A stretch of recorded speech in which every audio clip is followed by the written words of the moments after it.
blah blah. So we just watched Ant-Man and the Wasp. It's just came out like over the weekend, and we just had the chance to watch it in like the big cinema room. We were in that movie first and foremost. That's so cool. It was great.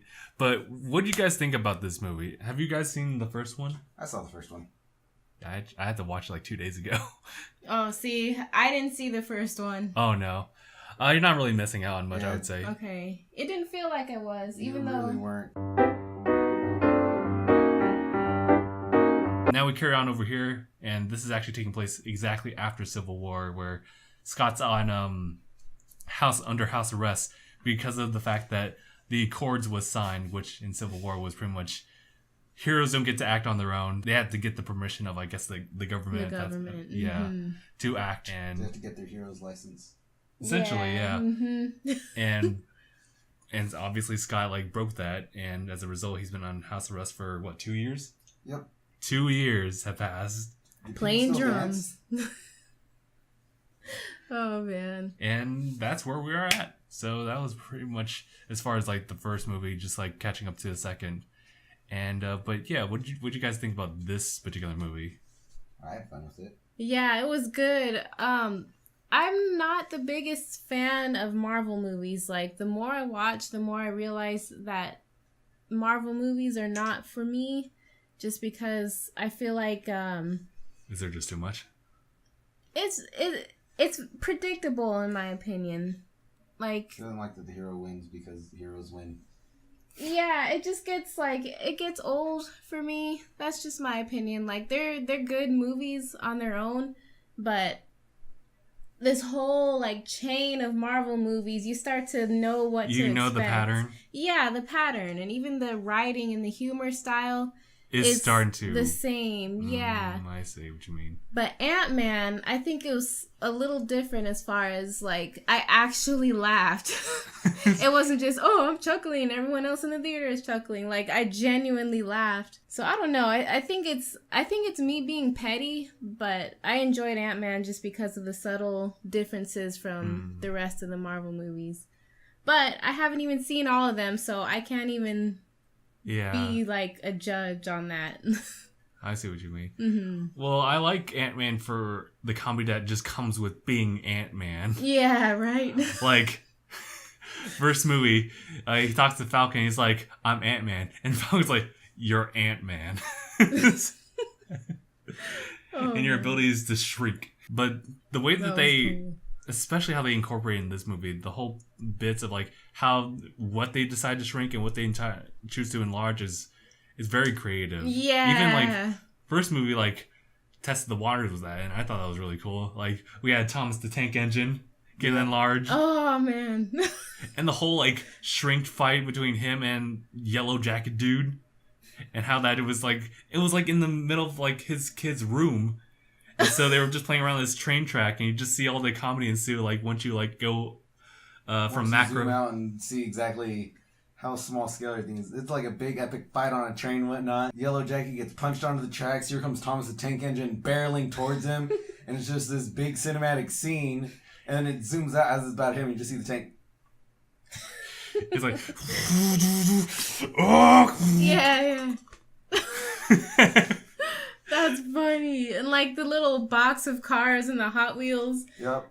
Oh, that was great. That was cute. Racers. Yeah. I loved everything as far as like how they decided to pack things. Like they made like the entire lab just this rolling backpack. Yeah, that was using one creative. of the vents at the very top. And just a selection of cars. Yeah. Before going too far into like the second movie, how would you guys like recommend this to people as far as like should we watch it, or is there something we should watch beforehand? It's fun. It's funny. It's funny. Yeah.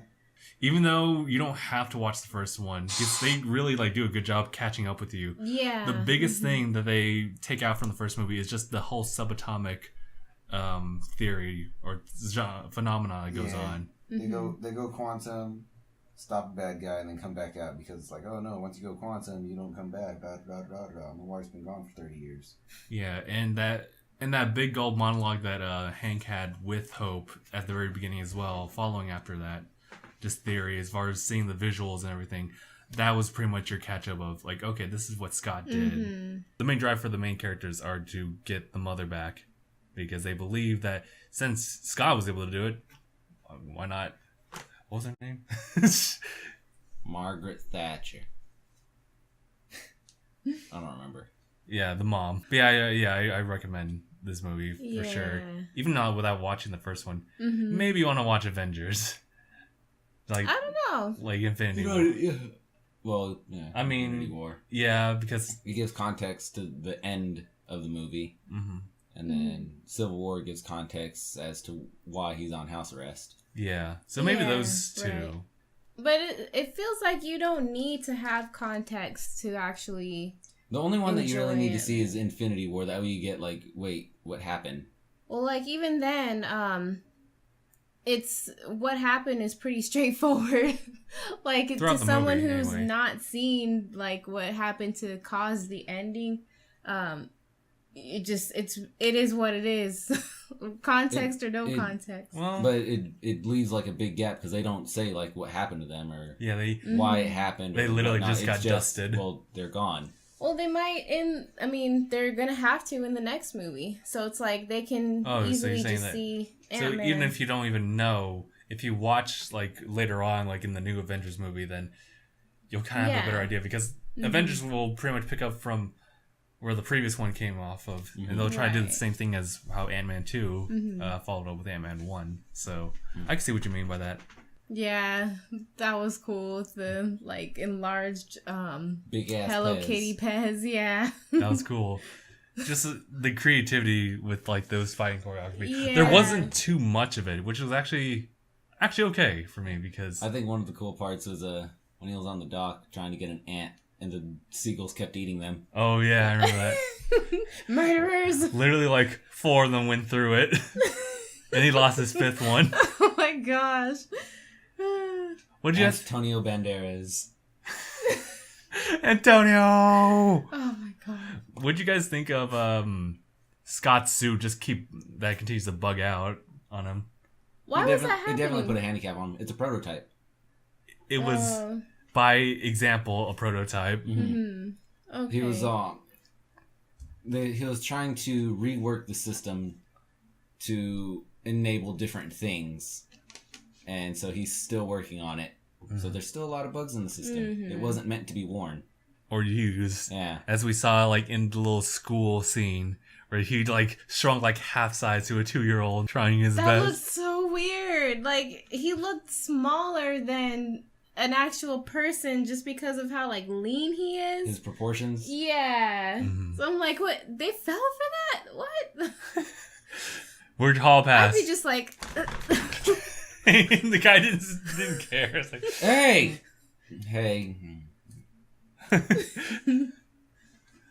His hoodie like flopping. That was so weird. They had to give context as far as like where that old suit went. Which at that point, like, I kind of wish that he would have put on the old suit if that was going to be more efficient. But since it still worked. But I guess because they yanked out like part of the pieces of it. They did gank it, huh? Yeah, so they couldn't use it anymore. So that put Scott at a disadvantage.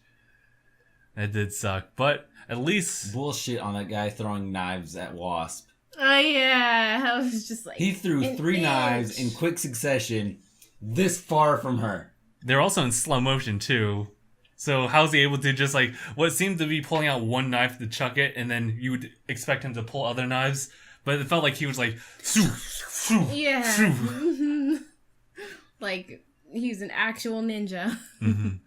I do like the bit where it's like, you gave her wings and blasters. I'm gonna assume that you didn't have that when I used it. No, we did. But yeah, Hope was really good in this one. As a great fighter. Ghost was awesome. Yes. Ghost was super cool. And she's at that point where, like, when you hear her origin stories, it's one of the things where you're kind of conflicted. Yeah. Because she's kind of part of that evil faction. Yeah. There's, like, what, 3 of them? You got the FBI being one of them, and then you got, Miller and her in one, and then you also have, like, the, that underground trader organization. The black market guy. Yeah. Right. Yeah, that was very interesting. Like, I felt sorry for her. I did too, but I didn't really care for her, like, whole... It's strange because... It felt really hard to sympathize with her, because there was a point when she was just being an absolute cuntbag. Yeah. Right. It's like, you're being a bitch to be a bitch right now. Even the other dude's like, no, I can't help you do that. Granted, she never went that far where usually normal villains would. Mm-hmm. Whereas, like, you mess with this kid.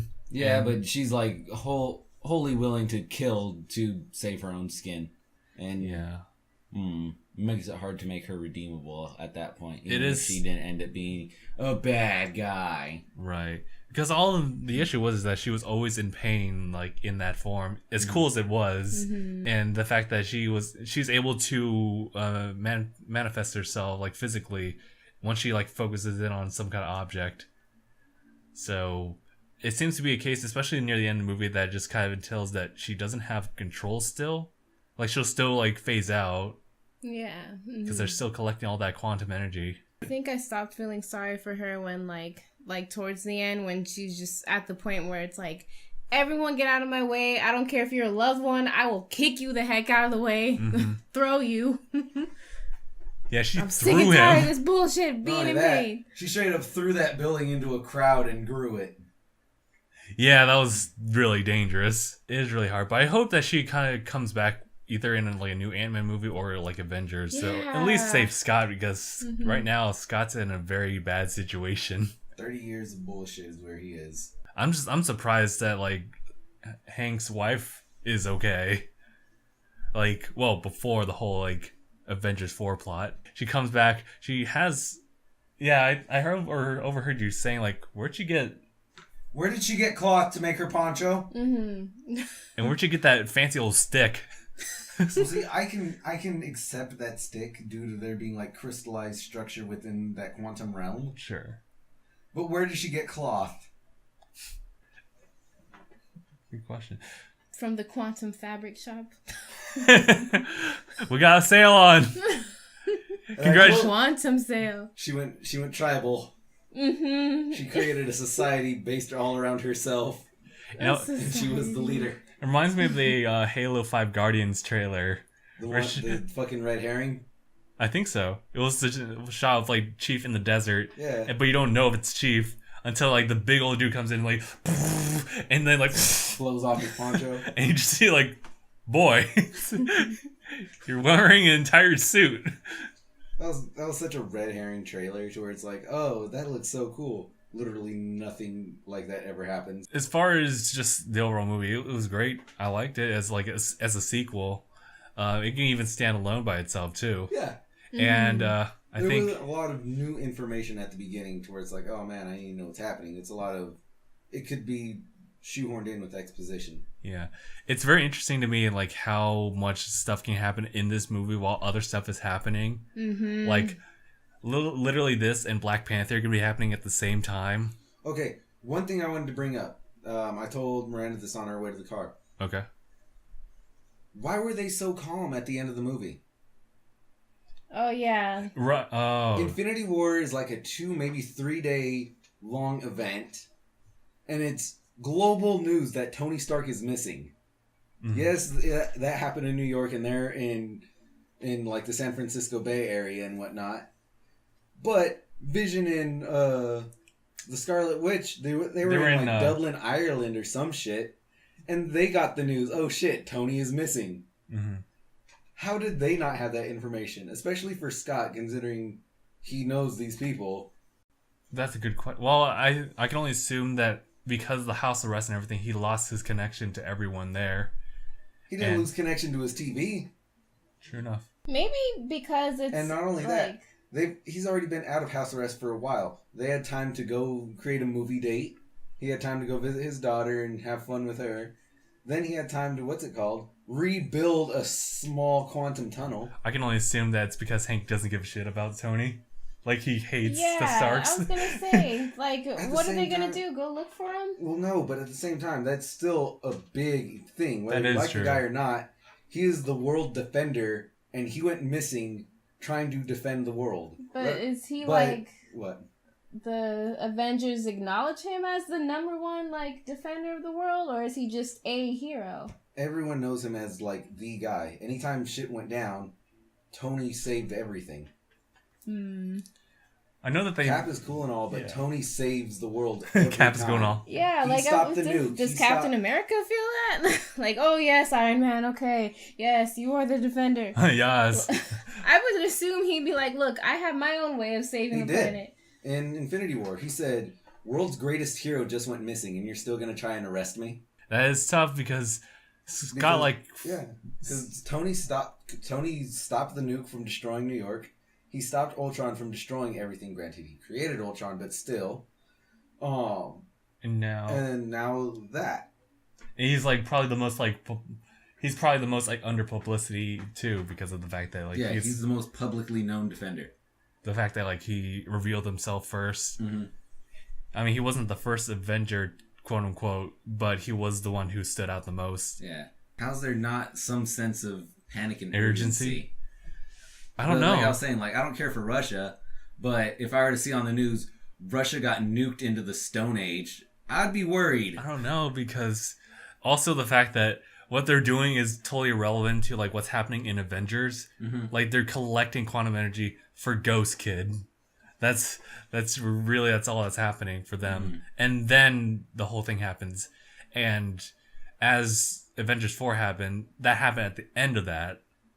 So throughout those couple of days, they were, like, really more preoccupied in setting this whole operation to go back into the, like, subatomic world, the quantum realm. So it's... Yeah, that's what I think. That It is tough for me to figure out Mm-hmm. where they... Because that's at least a whole day between Tony going missing and the snap of Thanos' fingers. Mm-hmm. That's definitely one of those things where if you go to, like, a panel and you literally ask one of the directors, like, well, what's going on here? Like why are the priorities set on ghosts versus the world? We might. I have a feeling that we probably wouldn't get too much, like, spotlight on that. No. Probably not. Like, Avengers 5 Because they don't is know gonna the be, answer. Like, Avengers 5 is going to be like, okay, everyone comes back. Everyone's going to come back at some point. Because what's it called? Because Vision and them, well, at least Scarlet Witch, Cap, all them, they're the ones that really fucking hate Tony. Scott just kind of got enlisted into the fight. Mm-hmm. It's like, oh yeah, cool, I'll fight with you guys. He has no personal vendetta or anything. Yeah, so that kind of gives me an idea of, like, maybe just, like, he was just recruited for just, like, this one op and that was it. Mm-hmm. And then everything else, like, was way too complicated, especially with the Accords coming into place where he was under house arrest because he wanted to be with his daughter instead of, like, locked up with everyone else. Maybe Scott wanted to do his best to avoid all of that so he can, like, focus in on, like, his own core group. Mm-hmm. So, I mean... That makes a bit more sense. Yeah. But I guess we wouldn't really know until, like, someone gets him out of that quantum realm. How's that going to play out? I'm so excited. As far as I'm concerned, like, it's going to take them to bring him back. Mm-hmm. Yeah, because there's no way. They got to undust them.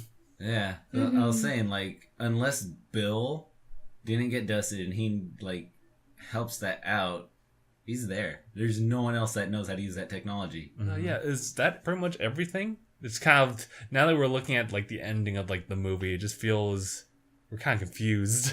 That quantum shit was awesome. I love the visuals on that. Mm-hmm. Mm-hmm. Seeing all the different possibilities that Ghost could have done all, like, happen at once. And just seeing, like, stuff that happens before and after, like, the moment that she's in. Yeah, that was a really interesting, like, visual effect. Like, I've seen that stuff before, but not quite like that. Yeah. Mm-hmm. One cool thing that I saw is when she walked through the front door to chase after them when they, like, stole the thing. Okay. Well, when they stole the building. In one of her, like, little ghost images, it shows her pushing open the doors like that. Whoa. So as she's walking, you see one of them go like that. That's cool. I was like, that's fucking awesome. Because in a reality, she did have to push that door open. I thought it was, like, I only saw a couple scenes where her actions were slightly different from one another, but it seemed, like, underwhelming for the most part, because it just seemed like the ghost was just a slowed up or slowed down or sped up version of what she was currently doing. I could only imagine as like it's more different. One happened in the future, one happened in the past. It wasn't like something was sped up or slowed down. It's just that's what everything's happening at a different time. That too, and different like possible like dimensions that like those particular ghosts are going through, but you still like visually see them because they're all tied to the original ghost. Wait, but it's not dimensions. It's not, right, baby. It's not different dimensions. Mm-hmm. It's all the same dimension. But isn't it like the whole idea of like space and time are like irrelevant? Like once you like hit that part, and she's now like part of that. The fifth dimension. That's what I thought. She's still in our dimension and whatnot. And the point is, she is like an electron at that point, to where she can be all in one encompassing area, but also not there at all. Mm-hmm. So that's why she has those multiple possibilities of being here, here, here, here, and here, and why it's showing like 9 different hers at some points. Mm. I'm gonna look that up because I thought even electrons like could be that or the Schrodinger's cat thingy. They're Schrodinger's cat, but electrons are the only things that are able to occupy. Well, the only things that we can measure that can occupy more than one space at a single instance. I think that's pretty much it. I can't really add more to Ant-Man. It was fun. Can you add more to the Wasp? Wasp was really cool. Okay. Yeah, she had a lot more spotlight here. Mm-hmm. I mean, she was demanding it in the first one. Like, why don't I get a suit? And she finally got it. Mm-hmm. And thing is, like, she trained for it too. Like, even the first movie, like she's better than him. Really though, yeah. Maybe not. What's his redeemable like thing besides him being a good dad? That's all you need. He was available. He was available at the time. Oh man! They chose him because they kind of had him by the ankle, and Hank didn't want to use his daughter for these missions. Right, because he said, "There's a body that I don't care if it's alive or dead." Yeah, and the thing is, like, he didn't want her to go subatomic, just like her mom did, because otherwise she gets lost, and he couldn't bear that. Mm-hmm. But now that like Scott's kind of really opened it up to him, just showing the possibilities of what you can do with shrinkage, he just decided to open up and say like, "All right, you're the Wasp. Take cold showers if you want shrinkage." Well, I know about that story. Oh my god! I can't handle cold showers though, unless it's this hot. Then yeah, probably. Cold showers are like best shower. Mm. Especially after working out. Anyway, yeah. So I guess we'll end the discussion here. It's a fun movie, and we'll just have to see, because I don't think there's any new Marvel movies coming out for now. Until Avengers? Yeah, so I mean, they've been busting one out like every single year, so it's impressive. Kind of like Disney does movies every year. Kind of like how Disney does it. Hey, speaking of which... Yeah, alright, so we'll end here. So thank you guys so much for watching. If you guys want to know more about our discussions, please sure to hit the like button, subscribe to the channel, and there's also a subscribe bell button. If you hit that, it will let you know when we upload videos by the minute. Support our Patreon, and there's a merch store down below. So thank you guys so much for watching, and we'll see you guys in the next one. #bye everyone. Here.